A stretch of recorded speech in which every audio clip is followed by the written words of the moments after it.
Assalamualaikum warahmatullahi wabarakatuh. Perkenalkan, nama saya Hanifratul Aini dari 1 KPIB. Di sini saya akan menjelaskan tentang judul materi atau pembahasan. Yang pertama, hadis mutawatir, hadis ahad, dan yang terakhir skema sanad hadis. Hadis mutawatir dibagi menjadi dua bagian, yaitu hadis mutawatir lafzi dan hadis mutawatir maknawi. Adapun hadis ahad yang dibagi menjadi tiga bagian, yaitu hadis masyhur, hadis aziz, dan yang terakhir hadis gharib.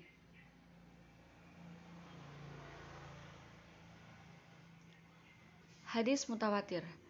Menurut bahasa, mutawatir isim fi'il dari at-tawatur yang memiliki makna sama dengan mutato abi, yang berarti beriringan, berturut-turut, atau beruntun.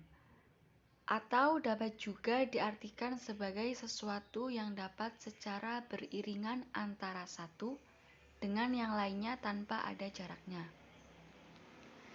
Sedangkan menurut istilah, hadis yang diriwayatkan oleh sejumlah perawi yang menurut adat mustahil bagi mereka untuk sepakat berdusta, mulai awal sampai akhir mata rantai sanad pada setiap generasi. Syarat yang harus dipenuhi dalam hadis mutawatir, yaitu diriwayatkan oleh sejumlah besar perawi, adanya kesinambungan antara perawi pada lapisan dengan seterusnya. Hadis mutawatir lafzi. Hadis mutawatir lafzi adalah hadis mutawatir dengan susunan redaksi yang persis sama. Dengan demikian, garis besar serta perincian maknanya tentu sama pula. Muhammad Al-Hajjaj Al-Khatib mendefinisikan hadis mutawatir lafzi sebagai berikut. Ma rawahu bil lafzihi jam'un an jama'in la yatafawwahum 'alal kadhibi min awali illa muntaha. Hadis yang diriwayatkan secara lafal dari banyak orang yang mustahil mereka bersepakat untuk berdusta dari awal sampai akhir sanad. Contoh hadis mutawatir lafzi. Man kadzdzaba 'alayya muta'ammada falyatawau maq'aduhu mannar. Barang siapa berbuat kebohongan atas namaku dengan sengaja, maka hendaklah ia menempati tempatnya di neraka. Hadis mutawatir maknawi. Hadis mutawatir maknawi adalah hadis yang mutawatir maknanya saja, bukan lafadznya. Hadis mutawatir jenis ini disepakati penulikannya secara makna, tetapi redaksinya berbeda-beda. Muhammad Al-Hajjaj Al-Khatib mendefinisikan hadis mutawatir maknawi sebagai berikut. Ma ittafaqa naqlathuhu ala makna hu min khairi mutabiqatin fil lafzi. Hadis yang periwayatnya disepakati maknanya, akan tetapi lafalnya tidak. Contoh hadis mutawatir maknawi. Misalnya tentang hadis mengangkat tangan ketika berdoa. Ma rafa'a sallallahu alaihi wasallam yadaihi hatta ru'iya bayadu ibtahi fi syai'im min du'a il fi il istisqai muttafaqun alaih. Nabi Muhammad SAW tidak mengangkat kedua tangan beliau dalam doa-doa beliau, selain dalam sholat istisqa, dan beliau mengangkat tangannya hingga tampak putih-putih kedua ketiaknya. Hadis ahad. Menurut bahasa, hadis ahad adalah kata jamak dari wahid atau ahad. Bila wahid atau ahad berarti satu, maka ahad sebagai jamaknya berarti satu-satu. Menurut istilah, hadis ahad adalah hadis yang diriwayatkan oleh satu, dua, atau sedikit orang yang tidak mencapai derajat mutawatir. Hadis ahad dikategorikan sebagai hadis ghani as-subut. Hadis ahad mempunyai sisi gelap yang memungkinkannya untuk ditolak atau diabaikan dan tidak diamalkan. Pembagian hadis mutawatir. Hadis masyhur.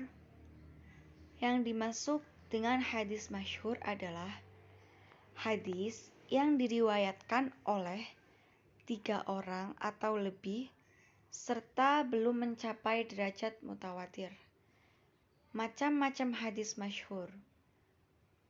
Yang pertama, masyhur di kalangan para muhaddisin dan lainnya, atau golongan ulama, ahli ilmu, dan orang umum. Yang kedua, masyhur di kalangan ahli-ahli ilmu tertentu. Misalnya, hanya masyhur di kalangan ahli hadis saja, atau ahli fikih saja, atau ahli tasawuf saja, atau ahli nahwu saja, atau lain sebagainya. Masyhur di kalangan orang-orang umum saja.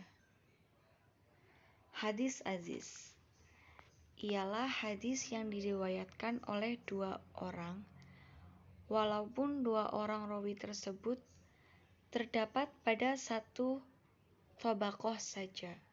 Kemudian, setelah itu, orang-orang pada meriwayatkannya. Contoh hadis aziz. Sesungguhnya Rasulullah SAW bersabda, "Tidaklah engkau beriman sampai aku menjadi yang paling ia cintai dari kedua orang tuanya, anaknya, dan semua manusia." Hadis gharib.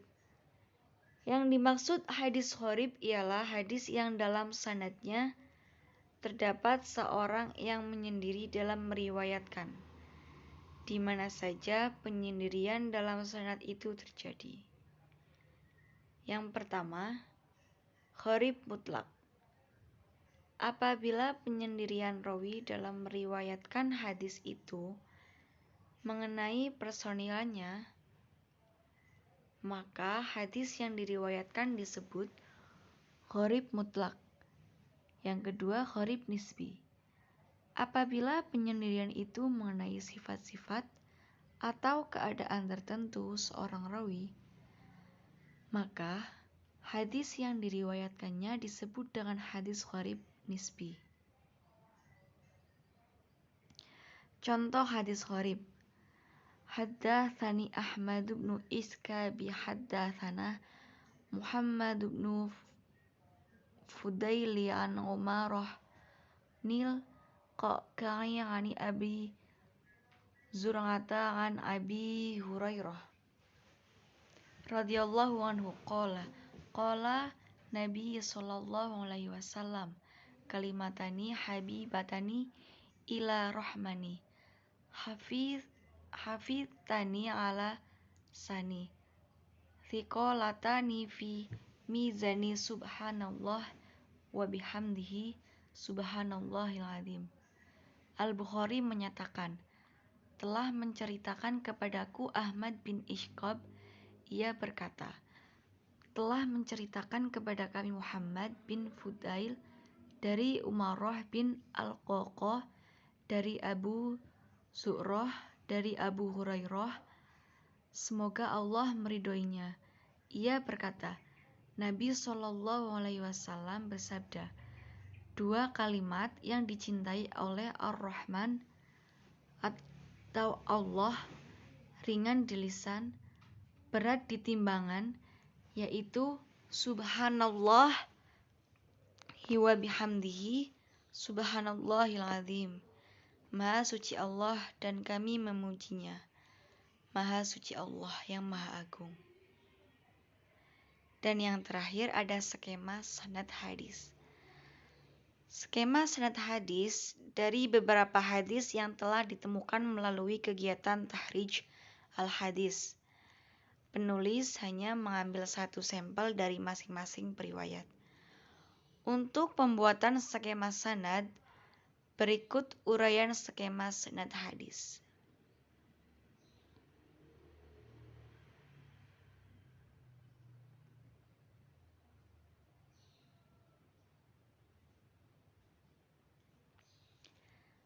Terima kasih.